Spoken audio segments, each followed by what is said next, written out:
السلام علیکم ناظرین۔ پیارے ناظرین، خواجہ غریب نواز جب نئے نئے آئے تھے اجمیر شریف میں تو خیمہ لگایا ہوا تھا۔ خواجہ غریب نواز خیمے میں عصر سے لے کر مغرب کے وقت تک روتے رہتے تھے۔ ایک نوجوان اجمیر سے باہر گیا ہوا تھا پڑھنے کے لیے۔ کچھ عرصے بعد میں وہ واپس آیا اور اس خیمے کے قریب سے اس کا گزر ہوا اور وہ وہاں سے گزرا تو رونے کی آواز آئی تو فوراً دیکھتا ہے کہ خواجہ غریب نواز رو رہے ہیں۔ ایک غیر مسلم ہے، اسلام قبول نہیں کیا۔ فوراً وہ ہندو لڑکا گھر جاتا ہے، اپنی ماں سے پوچھتا ہے کہ ماں، یہ مسلمانوں کا گروپ کیوں روتا ہے؟ مسلمانوں کا بابا کیوں روتا ہے؟ میں ہر روز گزرتا ہوں، عصر سے لے کر مغرب کے وقت تک یہ روتا ہے۔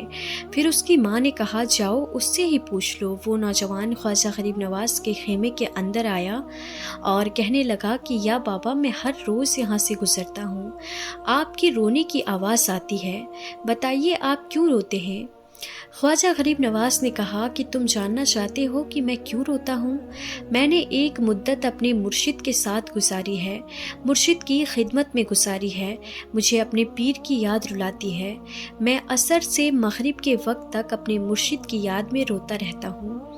اس نوجوان نے کہا اچھا، میں نے تو سنا تھا کہ انسان کو جب درد ہوتا ہے، تکلیف ہوتی ہے تو تکلیف میں انسان روتا ہے، آپ کو تو محبت ہے، محبت میں بھی انسان کو رونا آتا ہے۔ حضرت خواجہ غریب نواز نے کہا کہ ہاں ہاں اے نوجوان، انسان محبت میں بھی روتا ہے۔ تو اس لڑکے نے کہا تو پھر مجھے بھی رونا ہے، میں بھی رونا چاہتا ہوں، مجھے بھی رونا سکھا دیجئے۔ کہا تو رونا چاہتا ہے؟ تو اس نے کہا کہ ہاں میں بھی رونا چاہتا ہوں۔ کہا ٹھیک ہے، دو شرطیں ہیں، مسلمان ہو جا اور میرا مرید ہو جا۔ اس نے کہا کہ میں ماں سے اجازت طلب کروں گا۔ ماں کے پاس گیا اجازت لینے کے لیے۔ ماں نے کہا تو ضدی ہے، جو تو ارادہ کر لیتا ہے تو وہ پورا کرتا ہے، جا جو کرنا چاہتا ہے وہ کر لے۔ خواجہ غریب نواز کی بارگاہ میں حاضر ہوتا ہے، عرض کرتا ہے کہ یا بابا، میں بھی مسلمان ہونا چاہتا ہوں، مجھے اپنا مرید بنا لیجئے۔ خواجہ غریب نواز نے اسے اپنا مرید کر لیا، خواجہ غریب نواز کا مرید ہو گیا۔ اب خواجہ غریب نواز نے کہا اب وقت سارا میرے ساتھ گزرے گا۔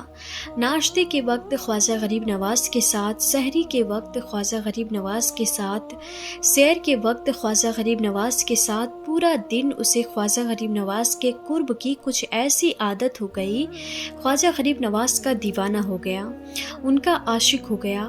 کچھ عرصہ گزرا، خواجہ غریب نواز نے فرمایا اب تیرے لیے 3 دن کی چھٹیاں ہیں، 3 دن کے لیے چلا جا۔ اس نے کہا کوئی مسئلہ نہیں، ٹھیک ہے، 3 دن کے لیے چلا جاتا ہوں۔ اب جب 3 دن کے لیے گھر گیا تو کہا 3 دن کے لیے تم مجھ سے ملاقات نہیں کر سکتا۔ اس نے کہا ٹھیک ہے، نہیں ملوں گا۔ وہ گھر چلا گیا۔ پہلے دن جب گھر گیا، یہ وہ نوجوان تھا جو 3 روٹیاں کھایا کرتا تھا، آج ایک لقمہ بھی نہیں کھا پایا۔ اسے کچھ ہو گیا ہے، وہ کہہ رہا ہے کہ مجھے کچھ اکیلا سا محسوس ہو رہا ہے، کچھ میرے دل میں کمی سی محسوس ہو رہی ہے۔ یوں وقت گزر گیا۔ اب رات کا وقت آیا، آنکھ نہ لگی، سو نہ پایا، پھر گھر کی چھت پر چلا گیا۔ ماں نے دیکھا کہ بیٹا چھت پر کیوں چلا گیا؟ ماں چھت پر جاتی ہے اور پوچھتی ہے کہ کیا ہوا ہے بیٹے؟ وہ بولتا ہے کہ پتہ نہیں ماں، میں تو فوراً سو جاتا تھا، آج نیند بھی نہیں آ رہی ہے، آج کھانا بھی نہیں کھا پایا ہوں۔ ماں تو چلی جا۔ ماں چلی جاتی ہے اور یوں جب سحری کا وقت ہوتا ہے، اس کے آنکھوں سے اشکوں کی برسات شروع ہوتی ہے، وہ رو رہا ہے، اس پر دقت طاری ہے۔ ماں آتی ہے، پوچھتی ہے کہ بیٹے کیا ہوا ہے؟ کہا ماں مجھے پیار ہو گیا ہے، ماں مجھے محبت ہو گئی ہے، ماں مجھے عشق ہو گیا ہے۔ ماں تو جا غریب نواز کے پاس اور کہہ کہ اب مجھے بلا لے، اب مجھ سے جدائی برداشت نہیں ہوتی، اب مرشد کی جدائی برداشت نہیں ہوتی۔ ماں فوراً خواجہ غریب نواز کی بارگاہ میں حاضر ہوتی ہے اور کہتی ہے کہ اے مسلمان کے بابا، تم نے میرے بیٹے کو کیا دے دیا ہے؟ تمہارا تعلق نہیں سمجھ پاتی، تمہارا رشتہ نہیں سمجھ پاتی، لیکن وہ تو رو رہا ہے، اسے واپس بلا لو۔ خواجہ غریب نواز نے کہا نہیں نہیں، ابھی وقت نہیں ہے، میں اپنی زبان میں کہتا ہوں کہ ابھی تو ابتدائے عشق ہے، روتا ہے کیا، آگے آگے دیکھ ہوتا ہے کیا، کیا تیری تمنا تھی، تیری خواہش تھی کہ محبت میں رونے کی عادت ہو جائے، ابھی تو ابتدا ہے۔ ماں کو واپس بھیج دیا، کہا واپس چلی جا، اس سے کہہ دے کہ ابھی اجازت نہیں ہے۔ وہ واپس چلی جاتی ہے، بیٹے کو بتاتی ہے کہ اے میرے بیٹے، وہ تو اجازت نہیں دے رہے ہیں۔